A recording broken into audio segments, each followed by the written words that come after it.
the studio and I'm going to be working on my friend's Christmas gifts. It's my first time talking in public, so I'm like really nervous, but that's okay. I'm going to be making 2 matcha bowls, and then I'm going to be trimming the other 2 that I made earlier in the week. So it's definitely been a very busy month for me at the pottery studio, and it's because I've been working on all of the gifts that I wanted to make for my friends for this holiday season. And as I'm finally getting all the remaining pieces back from the kiln, which I will not show in this video because my friends have said that they don't want to be spoiled, I'm really happy with how they turned out, even though if I was to redo this project again, there'd be so many different things that I would do. But in the end, I think it all turned out pretty well, and I would say that hopefully my friends will actually use these gifts in their day-to-day lives. And so to start off this project, I decided to tackle the form that I knew the best, which was matcha bowls. And even though I only needed to make 2 because only 2 of my friends had requested it, I think I made about 8 or maybe more matcha bowls so I could test out different designs, different glazes, shapes, foot designs. And I'm really glad that I did kind of do a little bit of overkill because some of them came back from the kiln messed up, air bubbles, glaze didn't look that good, designs were not as expected, and even some of the glazes crawled off the piece and they looked really goopy. I'm not sure if I can show that now because my friends don't want to be spoiled, but you're just gonna have to take my word for it. And even though this video is mostly supposed to be centered around what I did in the month of November, I think based off of all the footage that I took and the end results of the pieces I did get back, I was realizing that at least for the matcha bowls, all of them were a little bit too bottom heavy for my liking. And as I progressed through the month, I started being able to make the shapes I wanted using less and less clay. And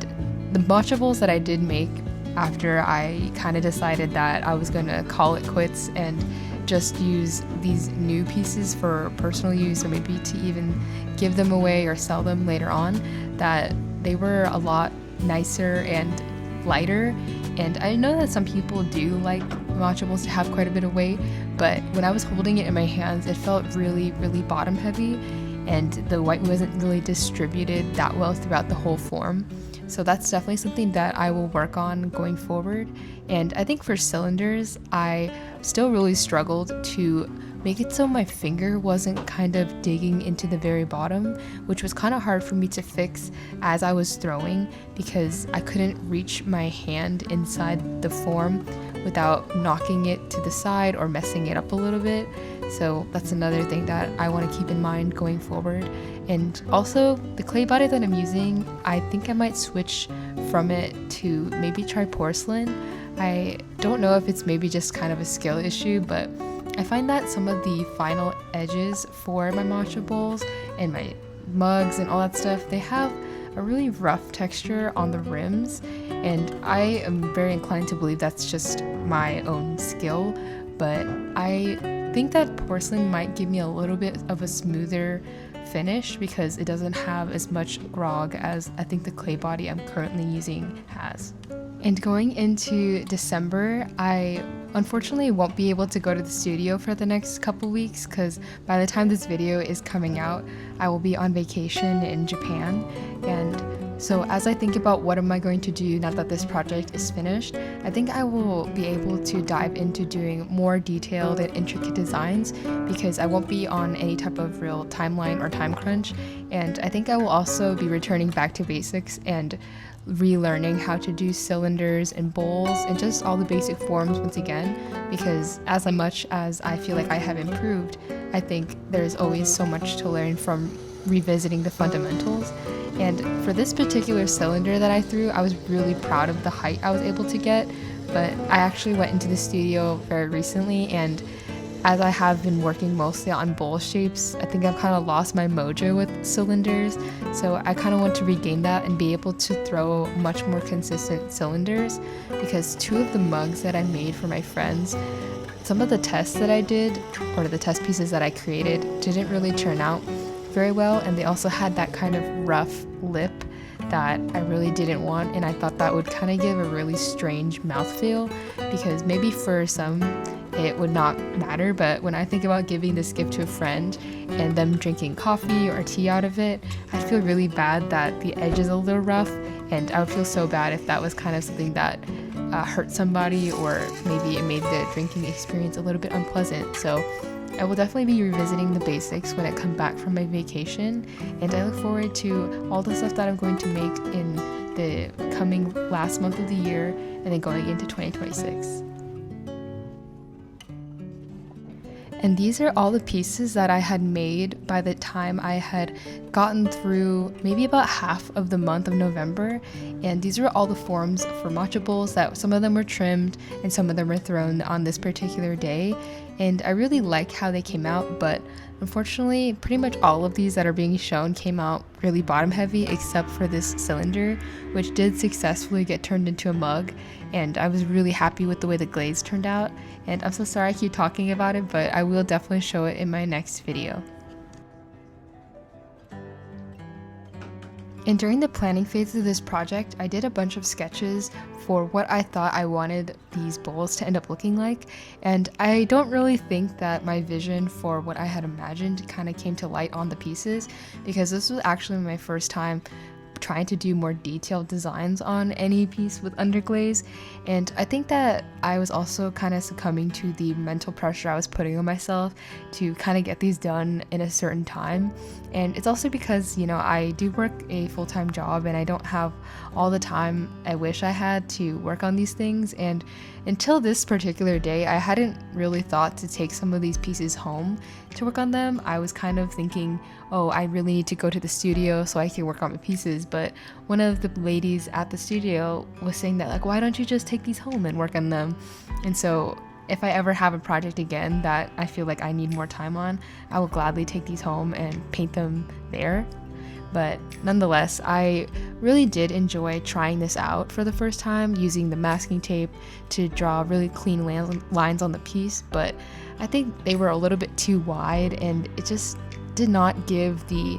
gingham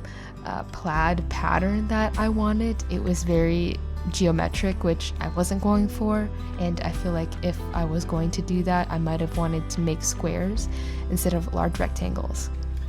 And for this second bowl, I used a more free-handed approach at trying to recreate that plaid pattern that I was trying to go for. And when I first started and I put this underglaze on, I looked at it and I thought to myself, like, wow, I really don't think this is going to turn out well, and it might just become a scrap piece, which in the end it kind of did, because as you can see, the foot on this one is really skinny. And at this point in the month, I hadn't yet created my 3D printed pottery stamp, and so I was using one from the pottery store that I had visited, but I didn't really want it to be that shape, and so it's like I stamped it and I just left it as this yellow underglazed blob, which thankfully my studio staff was able to remember that that's mine. But I have changed my stamp to just be my name, and I really like it. But when I'm making this pattern and I'm just drawing on it, I was just kind of just winging it and seeing what would happen. But it didn't turn out as bad as I had expected, because as I kept painting and adding more and more details, it was starting to kind of take shape of this plaid pattern. But I think the initial stripes were just way too thick, and I think I was just being a little bit too impatient with getting this pattern to develop. And I, from here, have learned way more simpler ways to get that kind of plaid pattern, so I'll be trying that out next time, because I really do like the look of plaid on matcha bowls or just items in general. I hope you enjoy this satisfying tape pull of me removing it from the pieces, because after this I decided to go ahead and add flower details to each of them, because in my initial sketch that's what I was going for. But once again, I didn't really like it, because I wish I had included more neatness and maybe even used a dotting tool to make the shapes a lot more round and uniform. And I was just freehanding this, and I also resigned myself to thinking that at least if I don't like it, I'll have another piece to add to my army of matcha bowls that I currently do have. And if anyone has any tips for how I can kind of clear out these excess pieces, because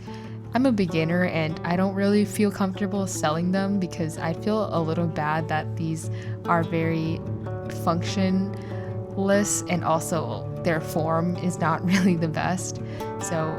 maybe I will go ahead and try and give them away, but at the same time, I think to myself, well, if I don't think I would really use this, I would feel a little bad kind of, in a sense, dumping it onto another person where it might not get used and collects dust, and these kind of pieces can't really be recycled.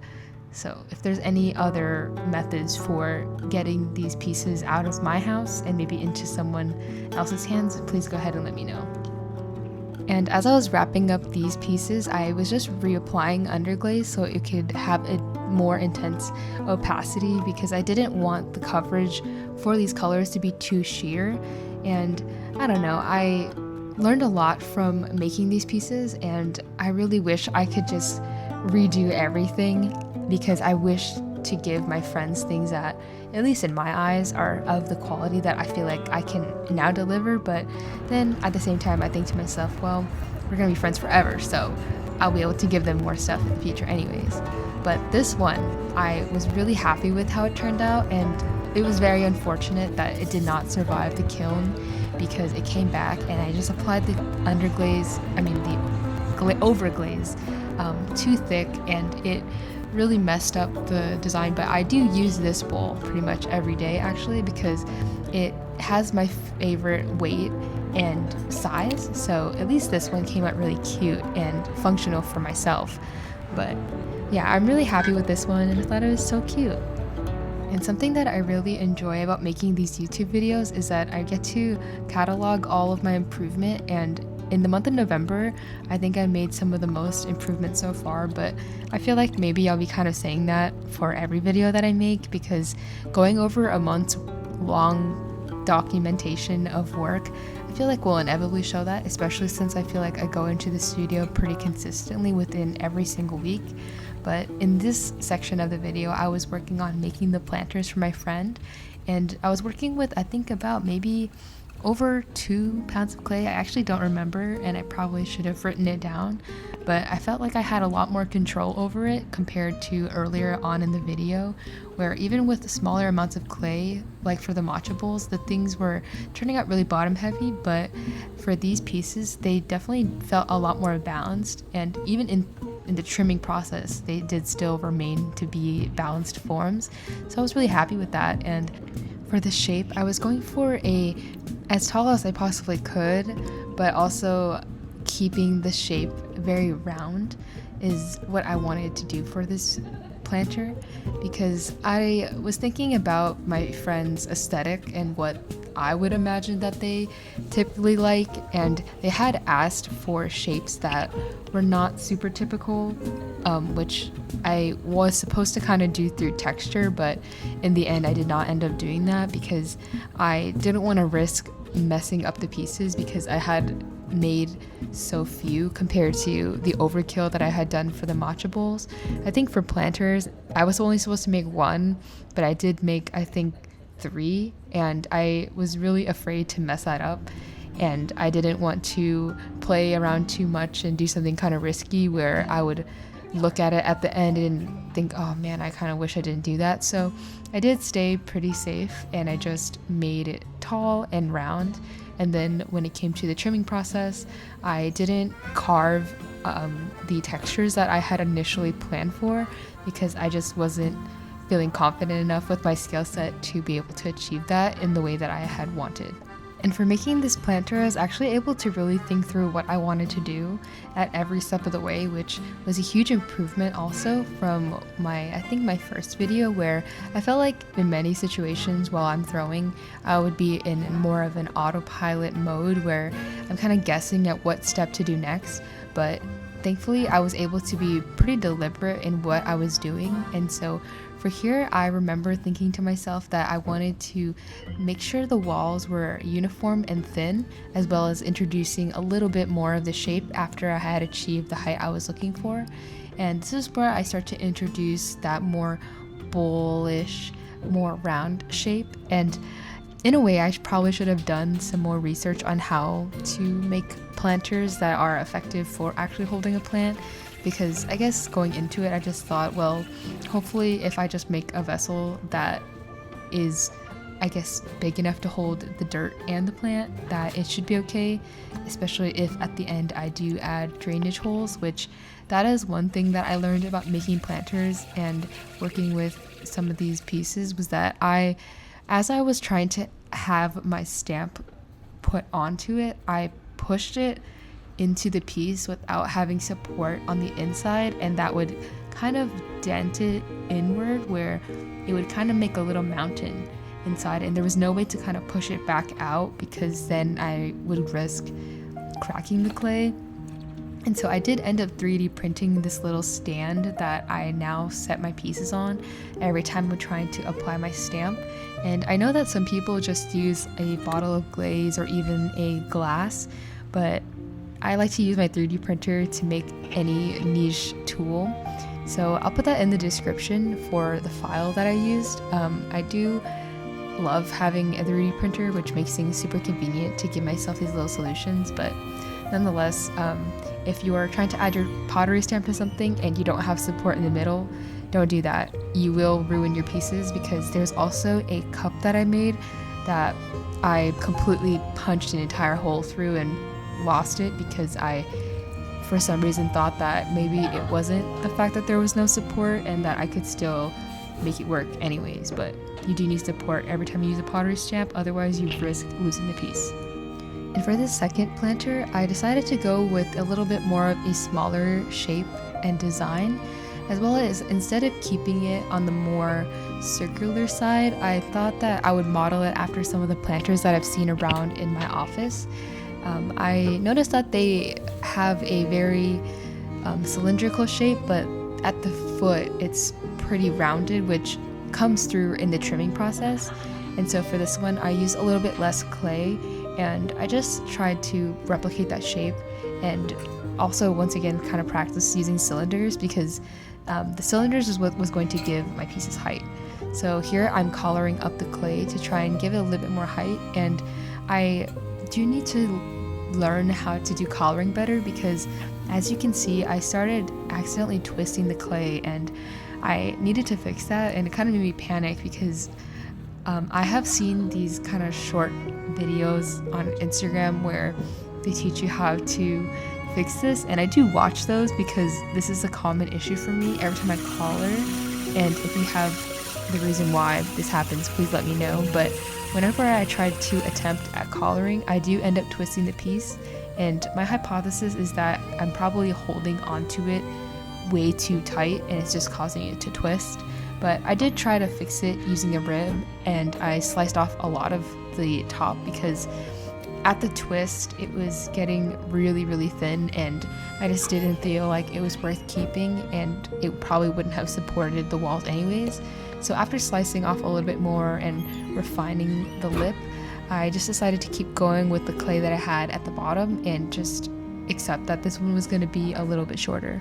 And so after giving this piece a little bit more height, I tidied it up just a little bit more with a rib to get rid of some of the slip, because this is something that I also wanted to start doing a little bit more. Was